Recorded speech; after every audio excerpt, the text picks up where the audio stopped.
నమస్తే, welcome to పోరాటగలం TV. నేటి వార్తా విశేషాలు.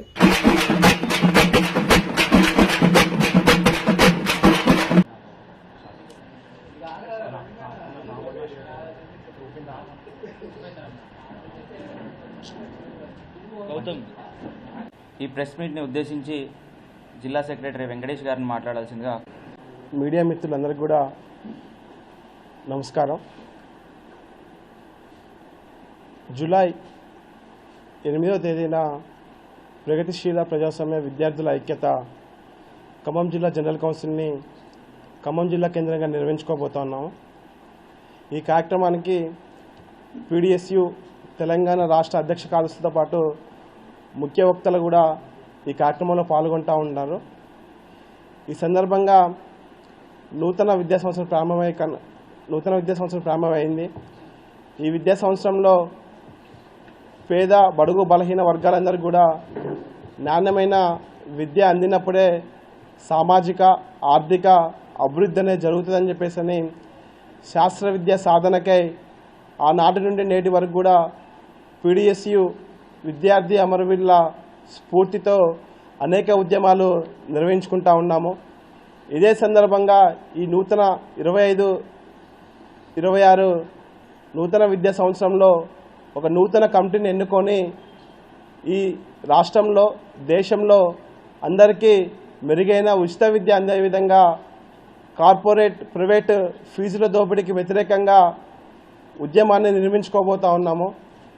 ఈ సందర్భంగా ఆనాటి తెలంగాణ ఉద్యమంలో అనేక మంది యువత బలిదానాల ద్వారా రాష్ట్రాన్ని సాధించుకున్నాము. ఆనాడు ఒకటే భావించాము, రాష్ట్రం సాధిస్తే తెలంగాణ విద్యార్థులకు మెరుగైన విద్య అందుతుందని చెప్పేసి భావించాము, ఉన్నతమైన విద్య అందుతుందని చెప్పేసి భావించాము.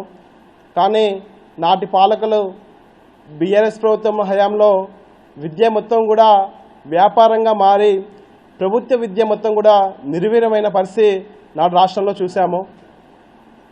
ఆ తర్వాత కాంగ్రెస్ ప్రభుత్వం అధికారంలోకి వస్తే విద్యార్థులకి మెరుగైన విద్య అందుతుందని, గత ప్రభుత్వం కంటే కొంతైనా విద్యార్థులకి విద్య అందుతుందని భావించి కాంగ్రెస్ ప్రభుత్వంలోకి అధికారంలో తీసుకోవడం రావడం జరిగింది. కానీ నేటికి ఆ ప్రభుత్వం అధికారంలోకి వచ్చిన తర్వాత విద్య మొత్తం కూడా నిర్వీర్యానికి గురైన పరిస్థితి నేడు రాష్ట్రంలో కనబడుతూ ఉంది. ఒక రకంగా చూసుకుంటే వసతి గృహాల్లో విద్యార్థులకి ఈనాటి అకాడమిక్ ఇయర్లో సమస్యలతో కూడినటువంటి వెలికంని ఈరోజు రాష్ట్రంలో కనబడుతూ ఉన్నది. వెలికం చెప్పిన పరిస్థితి కనిపిస్తూ ఉన్నది. ఆ వసతి గృహాల్లో శిథిలావస్థకు చేరిపోయిన పరిస్థితి ఈరోజు రాష్ట్రంలో ఉన్నది. అదేవిధంగా ఈరోజు గురుకులాలకి కనీసము సొంత బిల్డింగ్లు ఏర్పాటు చేయకపోవడంతో పాటు వారికి కావాల్సిన రెంట్ కూడా విడుదల చేయకపోవడంతో ఎంట్రన్స్లో ప్రారంభంలోనే ఆ గురుకులాలకి అద్దె భవనాలకి లాక్లేసిన పరిస్థితి నేడు రాష్ట్రంలో కనబడుతూ ఉన్నది. తక్షణమే ప్రభుత్వం కూడా స్పందించి ఆ బిల్స్ ఏవైతున్నాయో ఆ బిల్స్ మొత్తం కూడా పెండింగ్ని కూడా రిలీజ్ చేయడం జరిగింది. మరి అదేవిధంగా చూసుకుంటే రాష్ట్రంలో ఈరోజు సుమారు 8,000 కోట్ల రూపాయల వరకు కూడా ఈరోజు స్కాలర్షిప్ రీయింబర్స్మెంట్ పెండింగ్ ఉన్నది. అదేవిధంగా ఎస్సీ ఎస్టీ విద్యార్థులు ఎవరైతే ఉన్నారో వారికి అందించినటువంటి డిఆర్డిఐ విద్య ఏదైతే ఉందో సుమారు 200 కోట్ల రూపాయలు కూడా పెండింగ్లో ఉన్నవి. నేటికి కూడా వాళ్ళకి క్లాసులు ప్రారంభం కాకపోవడంతో ఆ విద్యార్థులు ఇంటి దగ్గరే ఉండి తల్లిదండ్రులు రోడ్డెక్కి మరి ప్రభుత్వాన్ని అడుగుతున్న పరిస్థితి నేడు రాష్ట్ర పాలకుల్లో కనబడతా ఉన్నది. అదేవిధంగా ఈరోజు ఖమ్మం జిల్లా కేంద్రంగా ఉన్నటువంటి 3 మినిస్టర్స్ ఉన్నారు. అనేక మంది సీఎంలు హామీ ఇచ్చి ఉన్నారు.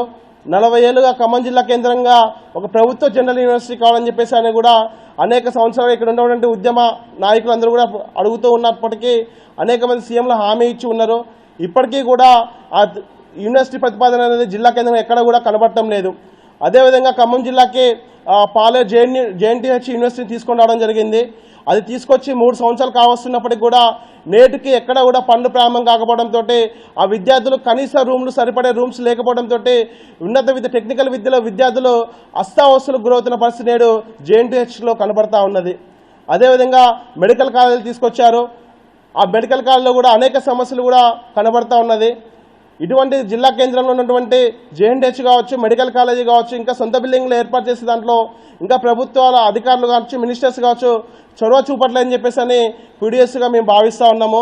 అందుకే ఖమ్మం జిల్లా కేంద్రంగా ఈ జేఎన్టీహెచ్ మెడికల్ కాలేజీ పనులన్నీ కూడా నిర్వీర్యమవుతున్న పరిస్థితి నేడు జిల్లాలో కనబడతా ఉన్నది.